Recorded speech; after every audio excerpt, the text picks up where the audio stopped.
If the Spurs want to tank for Wemby, what are some of the medical side of things that Spurs fans have to think about when it comes to players of his size? You are Locked On Spurs, your daily San Antonio Spurs podcast. Part of the Locked On Podcast Network, your team every day. Welcome back to Locked On Spurs right here on the Locked On NBA Network. I'm your host, Jeff Garcia, Spurs writer for Kens 5 San Antonio. Glad to have you back. Hey, this episode is brought to you by LinkedIn. LinkedIn Jobs helps you find the qualified candidates you want to talk to faster. Post your job for free at linkedin.com/LockedOnNBA. And as always, we thank you for making Locked On Spurs your first listen each and every day, free and available wherever you get podcasts. Happy Wednesday, everybody. Welcome back right here to Locked On Spurs. The Spurs are back in action tonight versus the Memphis Grizzlies. Hopefully the Spurs can snap their losing streak via tall order. But yeah, you know that guy named John Morant. Yeah, those guys. We'll see if the Spurs can do it. But we're actually not going to talk about tonight's game. We're actually going to caveat it by saying we do not have the official medical injury report as of this recording. But that's what we're going to do. We're bringing back the weekly visitor, the guy who makes the house calls here on Locked On Spurs. He is Dr. Ryan McCorkle. He's going to talk to us about the recent bumps and bruises with the Spurs, Zach Collins, Remo Langford. And then we're going to put into focus Wembanyama. He is a very tall guy. And if you notice a pattern with big guys, tall guys of his size in NBA history, they tend to be injury prone, especially, you know, with the feet, the legs, the knees. Doctor's going to talk to you all about that. And then later in the show, we're going to have a special guest.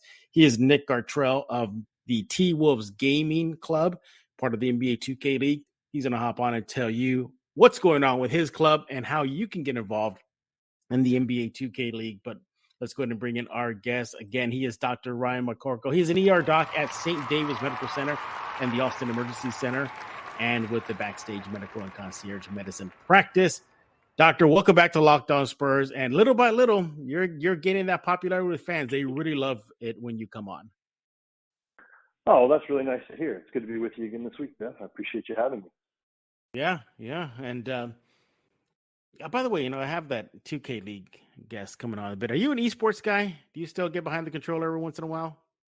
I am not. I had an Atari. I don't even think I ever graduated to Nintendo. I have never gotten into gaming, which is a real disappointment to my kids, my 12-year-old. You know, wish that I would. maybe you should put a controller in your 12-year-old's hands, because these kids, they make a lot of money. Oh, man, my kids, you can't get it out of their hands. They're on it 24/7. You remember the day when you and I were told by our parents, get off the Atari, get off the Nintendo, stop, get outside. Nowadays, you know, when I talk to these kids from the 2K League, they tell us that their parents actually encourage them because they make a lot of cash, and it's a professional league now. But hey, you're not. I can nerd it up all day on this topic, but I'll save that for our next guest. You're here. Well, let me tell you the truth on the gaming things. What we found in medical practice is most surgery now is done laparoscopically, where you are doing the instruments while looking at a screen, because they're just done through trocars. And they find that kids who were gamers are really more adept at the new surgical practices than people who were not, because it's looking at a screen and moving your hand in the opposite direction of the way it's moving on the screen. And those kids are so much better at laparoscopic surgery when they end up doing their medical training. So I am not here to, be an old man and say, get off the controller. Yeah. and get outside. So it really is building skills that they can use for a lifetime. Yeah. I gotta talk to my old high school guidance counselor one more time, being, hey, you told me not to stop, do this, but now look at these kids. But anyway, well, let's dive into why you were here, and that is to talk to us about the recent Spurs, nicks, bruises, bumps, and everything. So we'll start off with Zach Collins. Once again, we do not know the status of his for tonight's game versus the Grizzlies. Nevertheless, he is out again, this time with as the Spurs reported, a lower leg contusion. What is that, doctor? Contusion is just a fancy word for a bruise. It means that there was, forceful contact, and it hurts, like getting a knee in the thigh, those what we used to call getting frogged when we were in the elementary school playground. Yeah. But it means the muscle or the bone just took a direct blow, and now there's pain there with movement. And it's differentiating that from there being something internal, structural, involving ligaments, bones, that kind of thing. Contusions just mean, again, ice and elevate it NSAIDs, and it'll be good to go in a few days because it's not something structural. It's just you took a direct blow to it. Right. Yeah. Yeah. And again, he's out again a couple of games now in a row. Did not play against the recent game against Denver. So I'm assuming these things can be a little on the painful side, for a guy, his size, to not play, to sit out a couple games. So I'm assuming, they can hurt.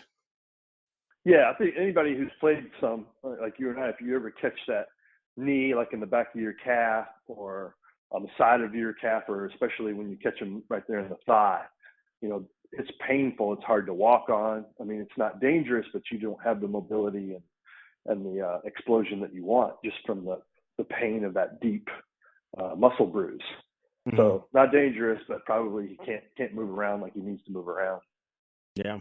And we're going to talk about big guys in the NBA in just a few seconds. So it kind of does well, Zach Collins being center forward for the Spurs. So yeah, definitely talks about that. But another guy that's on the list is Romeo Langford. The Spurs listed him with I believe it was fifth toe soreness. Very, very specific there. A left fifth toe soreness. Same situation, or is this different because it's a different part of the body here? You got the left fifth toe versus the lower leg. Is there any difference in degree? Is there one more severe than the other? It depends on the exact characterization of the injury. So toe soreness, if we're talking about the very distal toe, the end of the toe, then you're thinking more sprain, strain. It's difficult, especially for a player that relies more on cutting a lot and changing direction. That's going to be real difficult when you're pushing off that lateral side of the foot. And that can be a little bit longer to heal if we're talking about, it just says soreness. So, I mean, if it's a sprain, that kind of thing, with a smaller player who's changing direction a lot, that can be a little more difficult for them to do the things that they like to do on the court. The more concerning thing is when you move up into the foot, it's still called the toe or the metatarsal. The fifth metatarsal is very prone to fracture, especially basketball players. It's called a dancer's fracture or a Jones fracture. And they're notorious for not healing, and it's usually from that plant cut, and that fifth base of that fifth toe will fracture. Used to be classically in ballet dancers why they call it dancer's fracture. But yeah, that's 6 weeks in a boot. So if that soreness was more up into the foot, the more proximal portion of the fifth toe, then you're more concerned that they're holding them out, not wanting it to progress to that fracture, which sometimes even has to be surgically plated because it's notorious for not healing or having what's called a non-union fracture. Wow, that's very interesting. I didn't think it can go to that level, getting plated.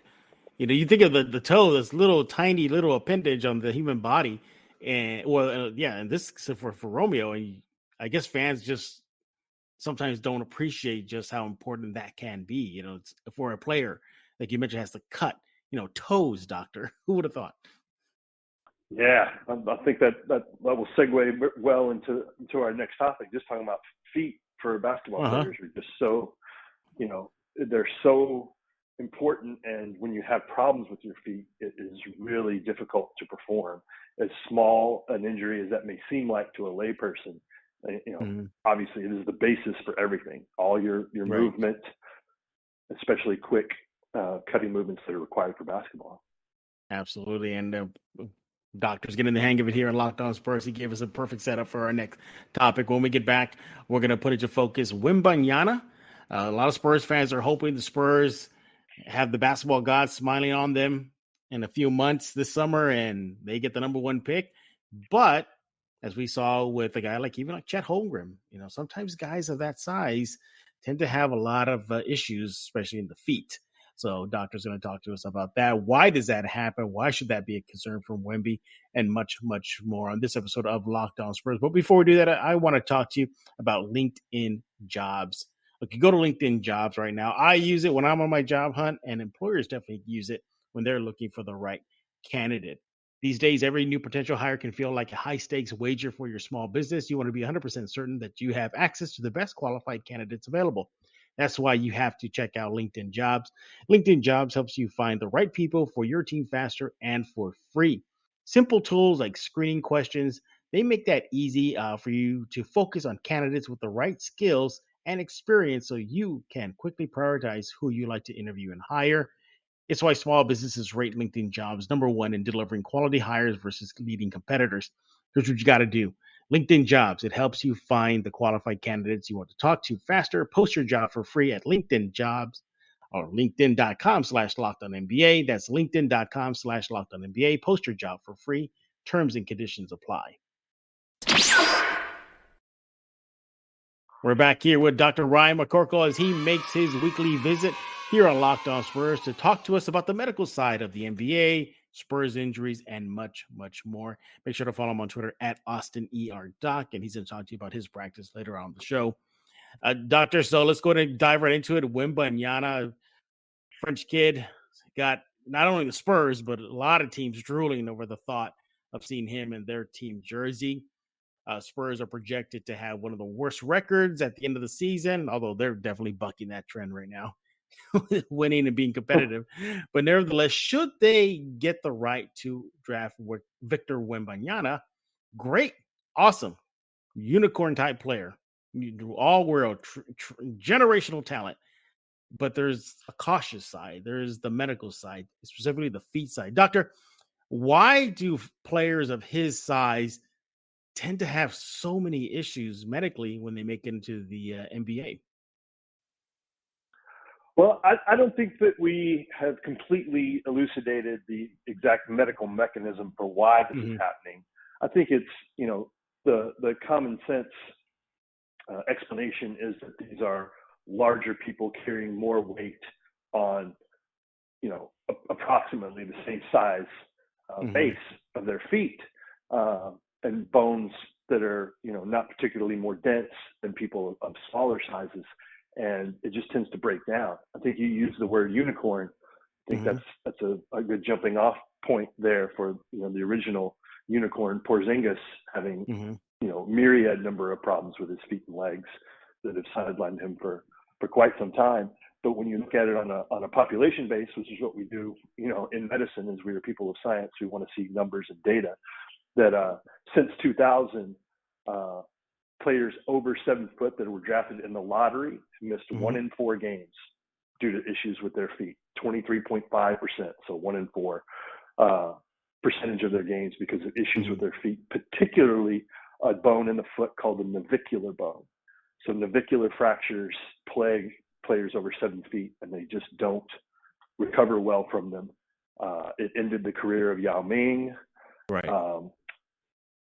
Kevin McHale was plagued by problems with the navicular bone throughout his career. Zydrunas Ilgauskas had, a decent length career, but had 4 surgeries on his navicular bones. Embiid has had issues with that. Just all lottery picks that are over 7 foot have just had continual foot problems throughout their careers. And then again, now we see with Chet Holmgren.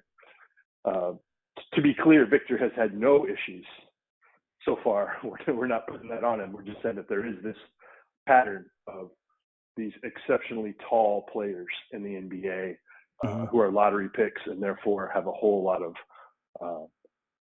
volume of playing time put on them earlier in their career, that their feet just do not hold up well. Right. Yeah. And Tim Duncan, he dealt with, didn't he deal with a rash of plantar fasciitis? You would remember back in the day when he was playing, that's all you would read, plantar fasciitis. What are the precautionary methods that teams take with guys of Wemby size and Embiid size? The feet thing.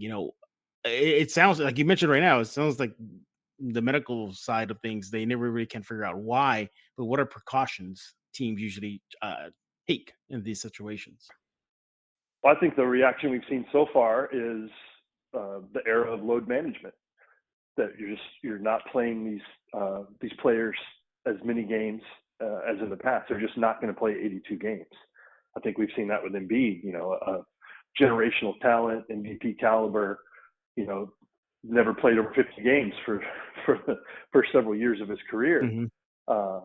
But I think those were in response to injuries. I think now you're seeing that as load management, that we're just not going to play them that many games because their feet just don't hold up. And it is unique to those larger players because smaller players will have the same injury and tend to recover better.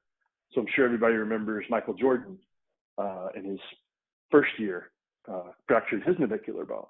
He was out, came back, recovered obviously exceptionally well. Yeah. And same with Kevin Martin back in these smaller players can get the same injury and they tend to recover better. It's these 7 foot and up players carrying more weight and the distribution of that weight being different on those feet. Those injuries just do not heal as well as in smaller players. So it's just something for us to think about.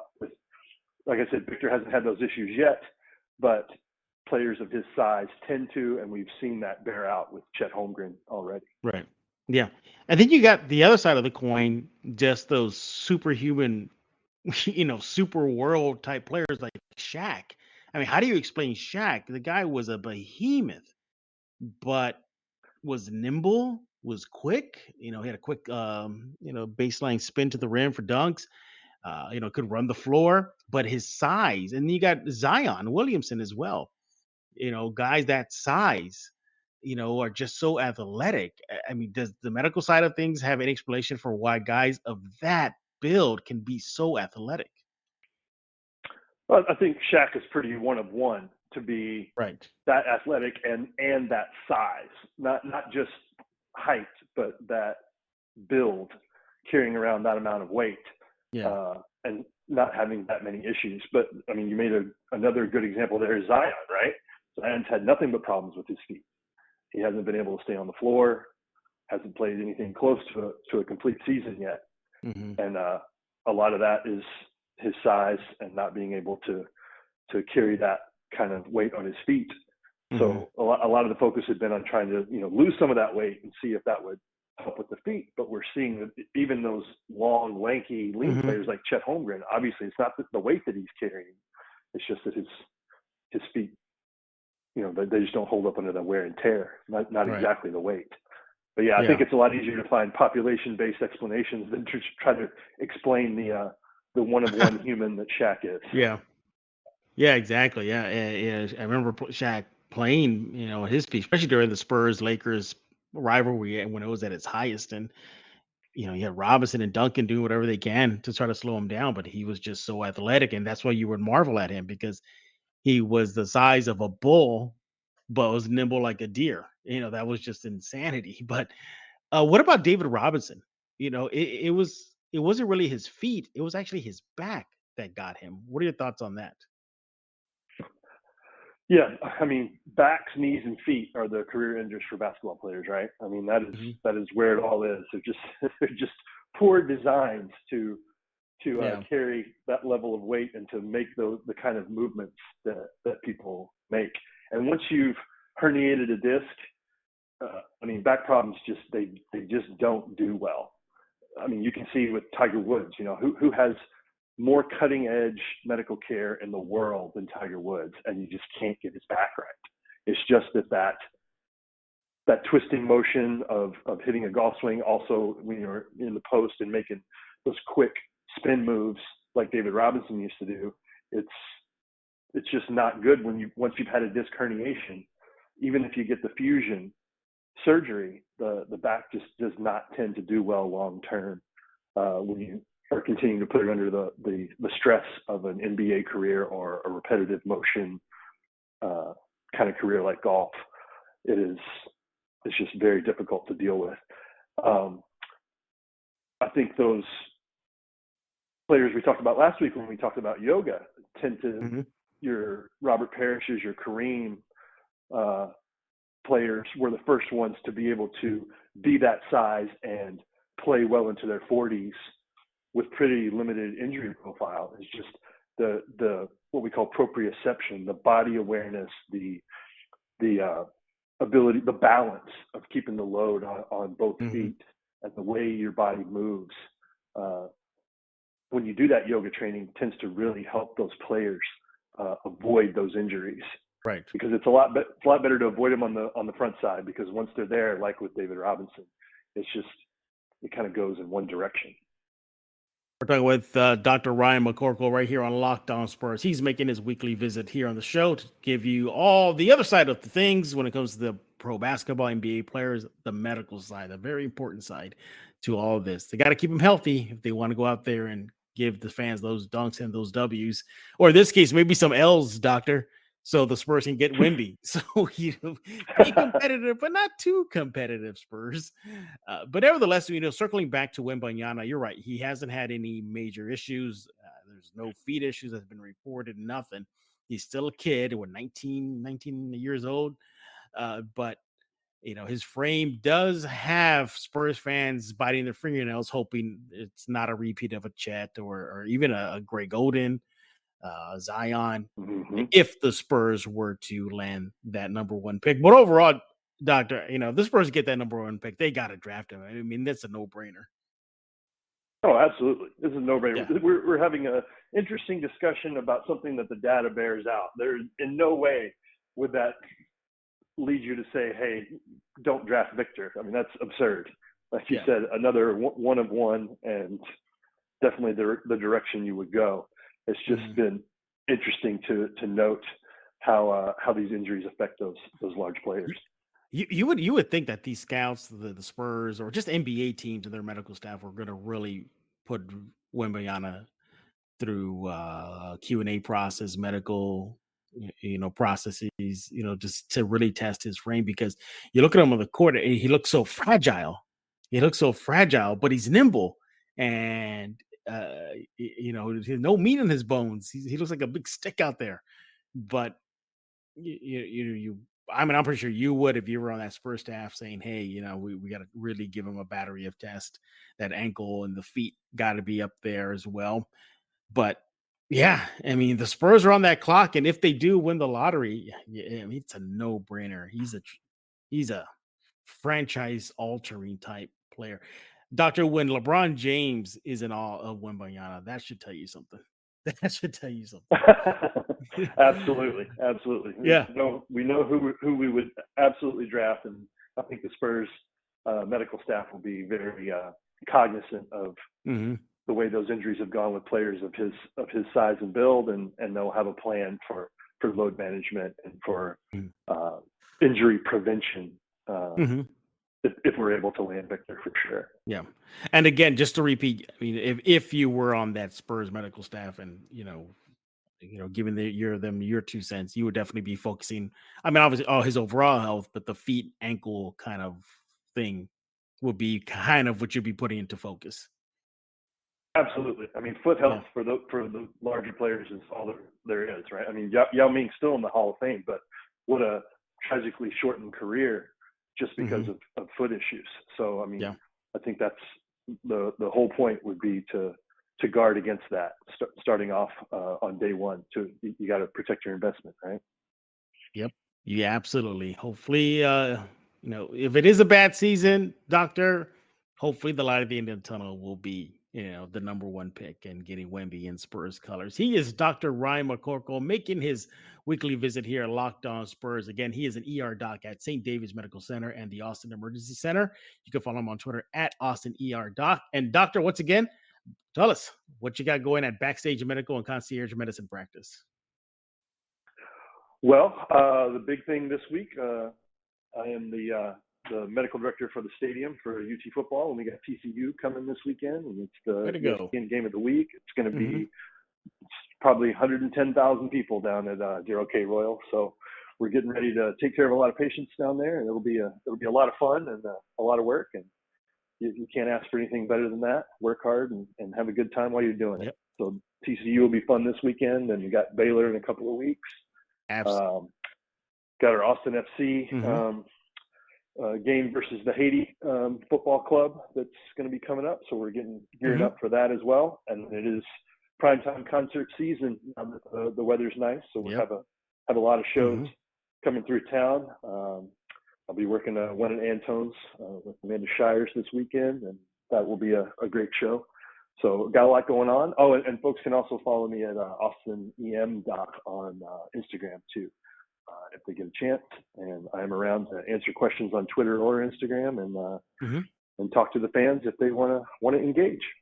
Yep, they definitely are. Yeah, you're definitely getting noticed. A lot of fans are commenting already that they love your weekly visits here on Locked On Spurs to give us a different, fresh side of things other than just what's on the court. What about off the court as well? Once again, he is Dr. Ryan McCorkle. Follow him on Twitter at AustinERDoc. When we get back, we're going to bring in our next guest. He is Nick Gartrelle, the head coach of T-Wolves Gaming Club with the NBA 2K League. For those fans that want to dive into esports, he's going to tell you how to do that and much, much more. But before we do that, thanks for making Locked On Spurs your first listen today. For your second listen, check out Locked On Sports Today. From the games that matter the most to the biggest stories in sports. Go beyond the scoreboard and behind the scenes with local experts and insights only Locked On can provide. Locked On Sports Today, available on this app, YouTube, and wherever you get podcasts.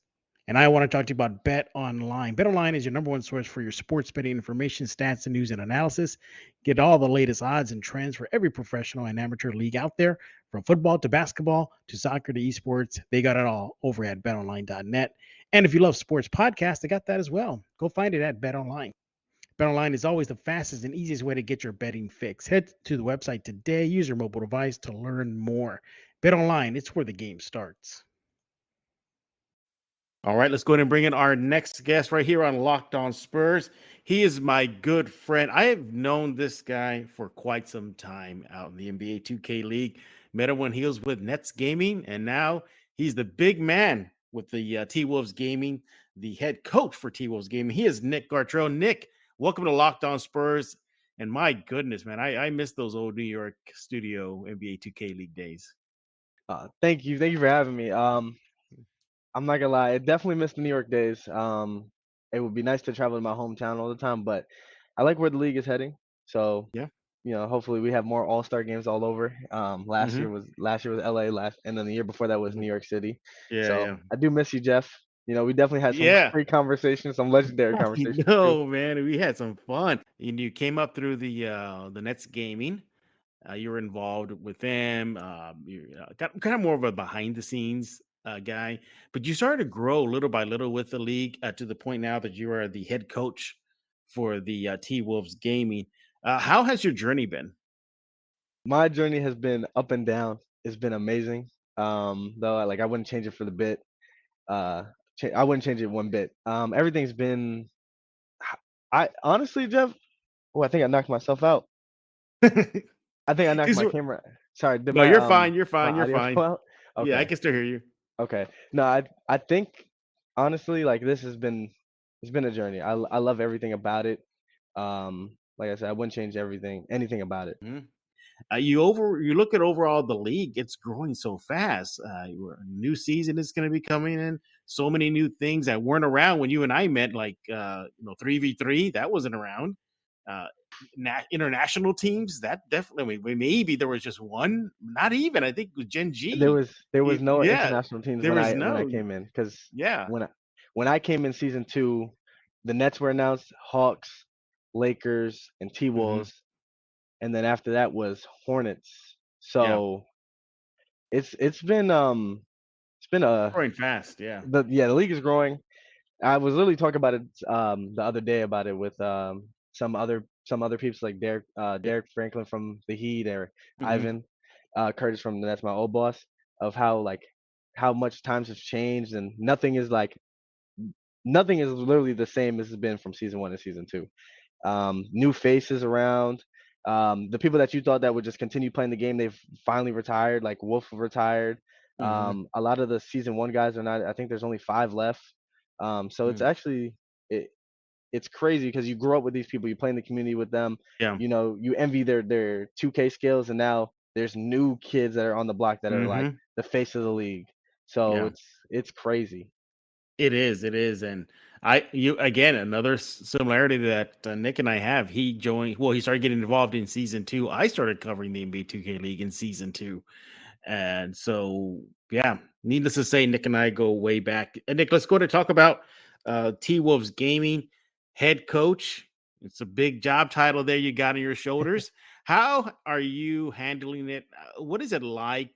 Do you I mean, how do you approach this job in knowing that you got a team that, for the most part, has been one of the better teams in the league, in league history, winning titles and whatnot? How do you maintain that success as the head coach? Our success comes from up top. Starts with Justin Butler, our GM. He kind of set the pavement, like set the way for us. Mhm. And then, with the players that you have, like Bear the Beast, Shifty Kai, and Slaughter, you don't have to change too much about their skill. Yeah. Their mentalities are there, so it's pretty much leaving your stamp without changing anything from them, and Hmm. let your players do their thing. But you never you really never want to like take them away from who they are. Hmm. All our players are great people. JB has set the tone for us, so I follow that. I follow what JB has set for me, and I make sure that I follow that to almost the T, while still putting a Nick spin on it, like with the high energy Hmm. and the smiles, the laughs, and the intensity that I bring from like when we're in game. I don't think you've ever seen me coach, so if you ever see it on studio, No. like my intensity Yeah. is so much different um than from me just walking around or running around the studio. Like I'm not as happily and bubbly. Yeah. When Nick is not in, I guess, coaching mode, a great guy. But yeah, I can't wait to see you do your thing on the sidelines. Nick, you look at this Wolves gaming. You look back at last season. How would you assess how the team did last season? How do you assess what you anticipate, what you would like to see this team moving forward? So let's start with last season. How do you assess it? uh, on a grade level, it was a 9. We got the playoff win. One win away from getting into the finals, which is the Yeah. ultimate goal, winning the championship. Hmm. Um, you know, for me personally, I have to say we're just right there to the championship. Um, it's really close, but we still, like, this is a championship team, and we know what the goal is. Um, as you come in here, you see a championship trophy on the side, so my players know what the tone is, and it's spoken around like this is we need to win a championship. Hmm. So our players, yeah, like the tone is set. But if you ask me how the season went last season, where it was like could be an A plus if we Hmm. won the championship. We still Yeah. pulled off a tip off. Um, we made it to Indy 3 out of 4 times. Had players, all every player got nominated or won something this year. So we had 2 MVP nominations: Bear the Beast and Shifty Hmm. Kai. Slaughter, Bear, and Shifty Kai also all stars. DJ Too Cold, our rookie, got first team rookie. Well, there's only one team Hmm. rookie, so he was Right. all Yeah. rookie team. And TB Shifte, who we traded for, got defensive player of the year nomination. He should have been on the first team or second team defense, but I can't help with that. But I'm glad that he got a nomination for DPOY. Yeah. There's just the team is stacked on paper. You guys got player personnel wise, you got what it takes to make a big push next season. But you look at take for example Bucks gaming, they make a trade, for dimes. They get them on the squad.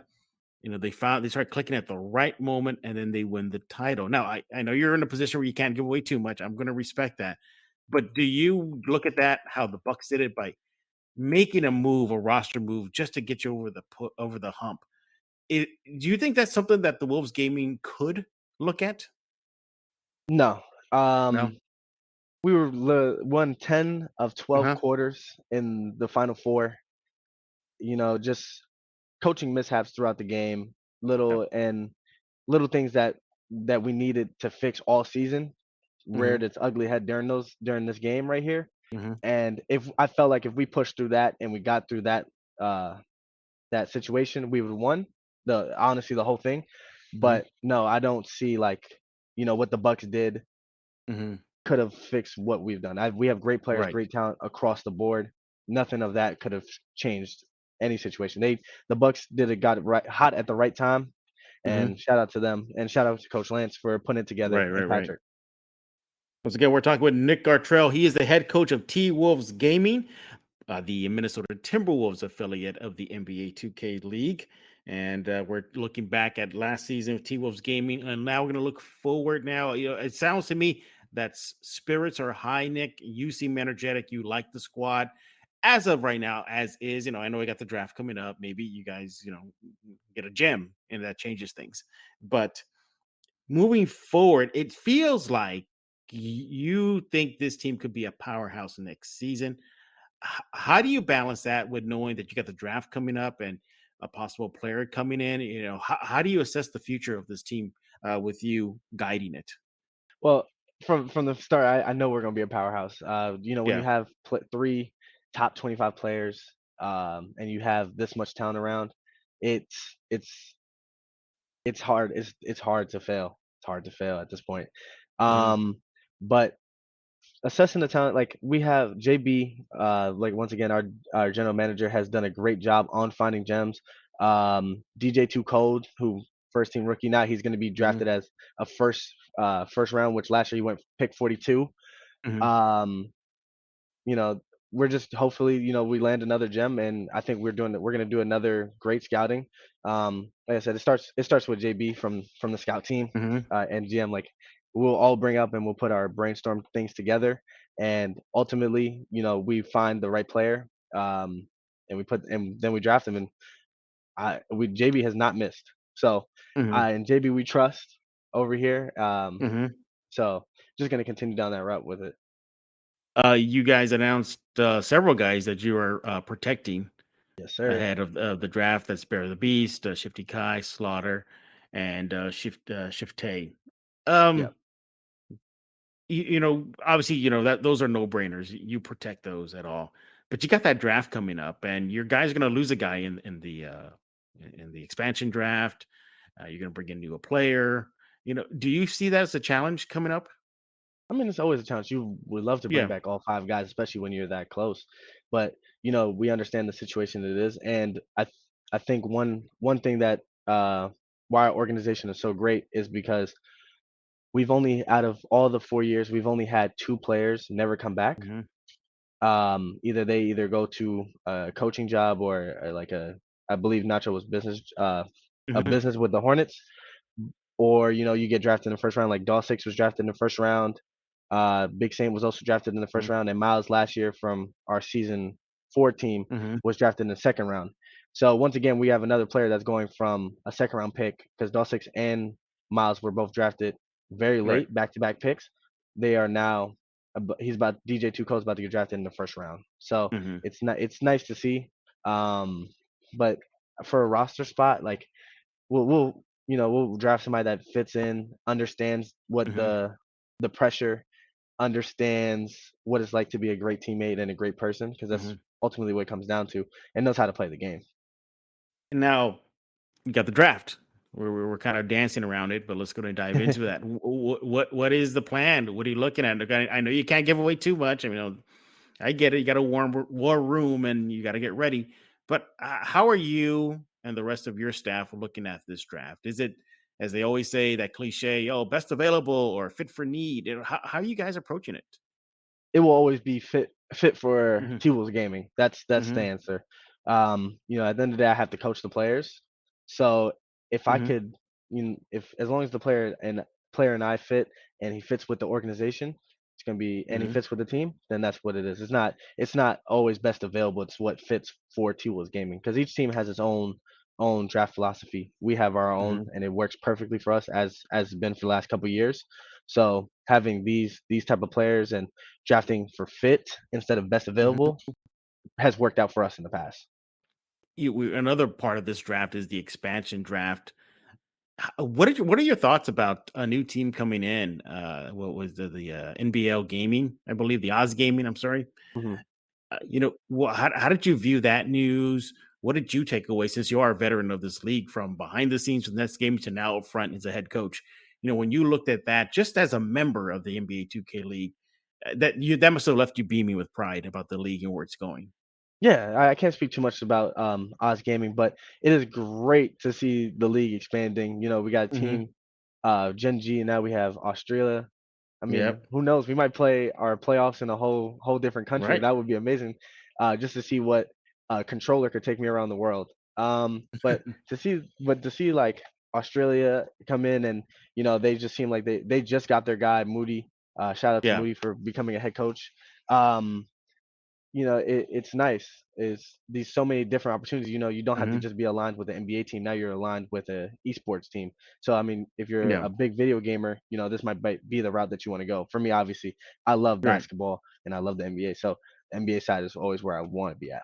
Yeah. And that's what I like about you, Nick. You got that energy, you got that passion for it since day one that you and I met. A little history between Nick and myself here, everybody listening in. He, jokingly, back when the NBA 2K used to be in the New York studio, every time there was like a coaching vacancy, Nick would always say, "Hey Jeff, you should try out for the coaching for this one." and that was my first year covering it, and I was green. Nick had to teach me a lot of some stuff between games. Like we would, if you remember, they had that big curtain, those two big curtains that divided Yeah, like the concession stand, walk around, and then the studio. yeah. Nick and I would hang out kind of in that inside the studio, but away from the stage between the bleachers. And I would look at Nick and say, what does that mean? What does green mean?" He'd be like, "Oh, that's good. That's a good thing. That means the meter's up. We're good for a good shot." It's like, "Okay, okay, I got it, got it." But yeah, It, Nick, you've been really good for me in learning the NBA 2K League as well. I feel like anybody can reach out to me at this point. I feel like so many people have taught me things and helped me along the way. The fact that I can't help people out is bad. Like I feel like Yeah, that's my part. Like since people help me, I just got to make sure I always help the next person. And I might not be able to have all the answers. I might not be able to help you in the direct way, but I can always point you out yeah, to the right person for the situation. And it's yeah. so funny because I was so wet behind the ears back then. Now I understand everything that's going on in 2K because now I'm a head coach and now like I said, like even when you think you're ready, like even when I was speaking to you when I was with the Nets, Yeah, I thought I was ready to become a head coach. I'm so glad that I got an assistant coach year with T Wolves Gaming because then it yeah. it taught me how to be like the coach I am. Like Hmm. Yeah, even from assistant coach standpoint, it is so much harder. It's still another level because now everything falls on your shoulders. Like I could easily like as assistant coach, I could be like like not my thing. Like yeah. our head coach position. But now it's like everything falls on you. If you do one decision, it affects 5 people, and it affects them 5 different ways. So Hmm. and it can literally be the smallest decision. You like deciding to go outside one day might affect your whole entire team. So like it's so different and it's so crazy because I definitely thought in season 2 I knew everything and now Yeah. I look back on it I'm like, man, I still don't know everything that's going on. I still every day I'm like, oh, okay. Okay. I did mess up Yeah. on that. Yeah, I mean, I know you guys, well, the league itself is just it kind of removed itself from New York City, but those few years that I got to be able to interact with everybody, everybody else, and to see where you guys are at now, to see Nick, who would roam around everywhere in the whole studio, now he's a head coach. You mentioned Moody. I used to interview him after games, out in the walkway area. And now he's a head coach. You mentioned Nacho, you guys starting his career with T Wolves, and now to see him doing what he's doing with the Hornets, and then yeah, it's just amazing to me. I mean, you guys are growing up fast. I Yeah, would never right. retire, honestly. I love like it's so crazy because I grew up with the league. Like Yeah, I came in like season 1 I was 19, season 2 I was 20, yeah, and I'm just going through it all and it's people have seen me grow up because yeah, I look at pictures back then I'm like, wow, like I don't even look like this kid. Like I yeah. look at interviews and say I don't even speak like this anymore. Like I know how to speak. I know how to like defend myself in in, in interviews now. Like it's so much different. So it's It is. it's good to see everybody grow and like Yeah. how we're growing with each other and it's like we're one big happy family and it's like some people you might not talk to but they're like cousins and stuff like that or Mhm. third cousins, but at the end of the day, we're all looking out for each other. So it's dope. Again, yeah, you mentioned about your growth. I just heard you a little while ago saying, looking back at last season, saying, "Oh no, it came down to coaching." I mean, that's awesome. I mean, that's a good thing. That's leadership right there. When you assessed the T-Wolves gaming last season, that's just showing your growth in that position as well. Nick, I'm gonna give you an opportunity now to tell everybody how they can chat with you, take you up on your offer for those kids that are possibly looking at a career in the NBA 2K League, and of course, what are T-Wolves gaming doing out in the community? All right. So the first thing that I always want to say is that you don't always have to be a player to to work in the 2K league. A lot of people assume that's what you have to do. You don't have to do anything. I never played in the league. I knew for a fact from day one I wanted to be a coach. So I continue to chase that dream. You just make sure you have to find the right steps. I don't think for if you follow me on social at Gartrelle on Twitter or nyck.g on Instagram. I just talked about recently on both platforms that you can't replicate what some of us did because some of us did it on the ground floor, and that those situations don't exist anymore. But there's different ways to get in the league, and that's that's the start. Like if you look at Joe Vegas, the Joe Vegas, I could if you DM me, I'll definitely show you his path or tell you about it, or even connect you with him about his path into the league where he's still chasing it, but he still has a foot in the door in the league that like he did not get a chance of like how I got a chance or how Famous got a chance or Ivan Curtis, that we all had different chances, different experiences through it all. But I think that's like the best part of it all. So if you have any questions, like you can always DM me on Twitter, Gartrelle, Gartrelle on Twitter, nyck.g on Instagram. And for T-Wolves Gaming, what we're doing, we are posting on YouTube, posting on TikTok, Instagram, some funny skits or like things that Bear the Beast or Shifty Kai is doing around the off season. They just went around handing out Halloween candy and costumes. T-Wolves Gaming is actively trying to help you get better at 2K if you want that. We also dropped just talk about it. We actually just dropped some content of like if you want to become a player or if you want to become a coach, here's the two ways. But we still in this community need more analysts, like somebody that's going to talk about 2K and be on the broadcast. And if you want to connect, if you like to do that, I could connect you over there as well because I know a lot of people over there and give you at least the first steps and let you talk to other commentators that work in the league so you have a shot and kind of know the right path. Outside of that, you never know what's gonna happen in T-Wolves Gaming. You never know what's gonna go on my Twitter or Instagram because not gonna lie, every day is a parody skit on my Instagram. Yeah. Nick is quite the character, but he's also a good coach for the NBA 2K League. I know him for quite some time. Trust me, he will help you. He helped me my first time diving into all this years ago, and look at him now. He's helping me right now. Talk more about it and spreading more about the positives and why everybody should be tuning into NBA 2K League. Hey, Nick, I'm trying, man. I'm trying to keep the NBA 2K League going. I'm trying. I appreciate you, man. When you gonna talk to the Spurs and get a team in? I get that asked all the time, man. Even Seldom, who's been like the closest. Well, no, there was another guy that was from San Antonio a couple years ago. He played with Bucks Gaming, but now Seldom is kind of like the face of it. But then again, technically, he's not really part of the 2K League because he's an amateur as of right now. Yeah, he's an amateur. He's an amateur, but not a. He's an amateur, but he's aspired for the league. He has a shot. He's really good at the game. I know some people look at him as if he has personality issues. I think he's a good dude, in my opinion.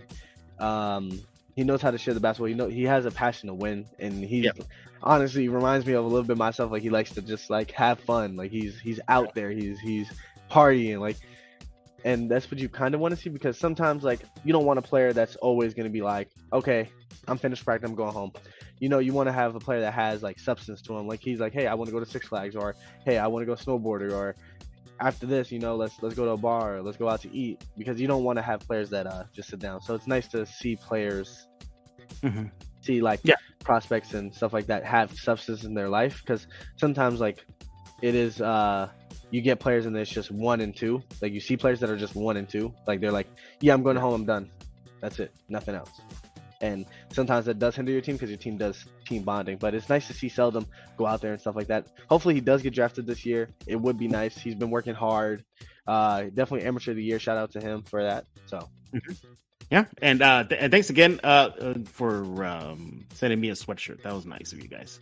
That was nice. No problem, man. Gave me a good time too, because New York is probably not compared to Minnesota, but New York is going to get cold in a few months. It's going to come in great. I already tried it on. Fits like a glove. I love it. Love it. Love it. But hey, we're done talking. We want to hear from you. What do you think about the NBA 2K League? And do you have interest in joining the league? Nick told you how you can get a hold of him. We're going to tell you how you get a hold of us. You can follow Locked On Spurs on the YouTube page, wherever you get your popular, your best podcast, and much, much more. So for that, let's go and put a lock on this episode of Locked On Spurs.